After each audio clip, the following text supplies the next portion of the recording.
Hey everyone, these are my Happy Father's Day doodles for, sorry I got it wet, church yesterday. I was thinking about the fathers in the Bible. Genesis 3:21, the Lord God made garments of skin for Adam and Eve and his wife and clothed them. So even though Adam and Eve fell from the Garden of Eden, God still cared for them. Here are some clothes for you. And also I thought of Jethro, Moses' father-in-law. Here's Jethro and son-in-law Moses in Exodus 18:19. Moses was really tired and judging and quite a leader, and Jethro said, "Here's what you should do. You should divide the leadership. Have other people help you." Here's Genesis 22. God tested Abraham. So this was mentioned in church yesterday.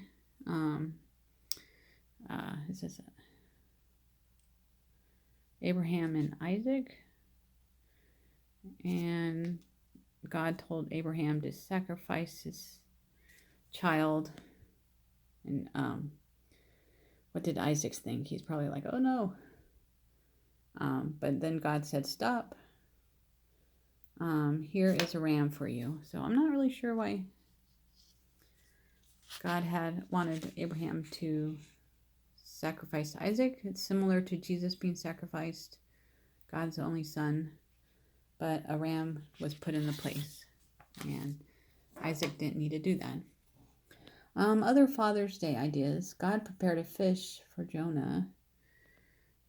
Jonah 1:17, but the Lord provided a great fish to swallow Jonah. So sometimes God is a father who punishes us or moves us around, directs us. Jonah 2:10, and then the Lord commanded the fish, and it vomited Jonah onto dry land. So Jonah and the fish, Jonah was running away from God, and God turned him around.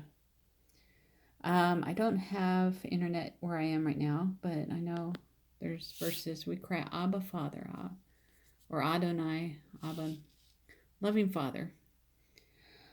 So there's a mother, there's childless mothers in the Bible, there's childless fathers.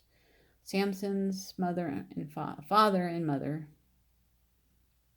And I think that they were godly people, and then they were able to have Samson. I thought Gideon's dad and mom were childless for a while, but that's not so. Gideon's father Joash protected Gideon.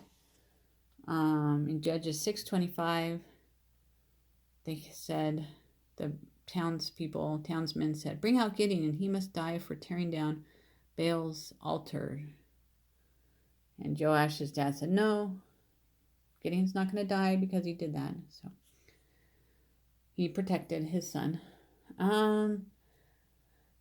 Samuel's dad and mom, the dad was childless and the mother was childless. Well, actually, he had a second wife, but Elkanah and Hannah, but he really loved Hannah, I believe, the most. But he stood by her, and they were childless together until they had Samuel. Some other fatherly stories in the Bible. Jacob blesses Joseph's sons. So Joseph went to Egypt, and then Jacob, his father, is on his deathbed, and Joseph brings his sons, Manasseh and I forget who the other son is, Ephraim. And Jacob's going to bless him, one hand on one head, and the right hand, and the left hand on another head. And Joseph says, wait, the older one should be with the right hand, I think. But yeah, it is what it is. Jacob just blessed him anyways. Okay, New Testament. Matthew 1:21. You will be named Jesus. Jesus' adopted father, Joseph. He was going to separate from Mary, but in a vision, they told him, stay with Mary. And then Zechariah did not believe the angel was going to give them a baby in their old age. He will be called John. He couldn't speak, and then all of a sudden he could speak. Okay, I just have a few seconds left. Please, Jesus, heal my daughter. I believe that was Jairus. Jesus said, I won't leave you orphans and fatherless. God takes care of the orphans. The jail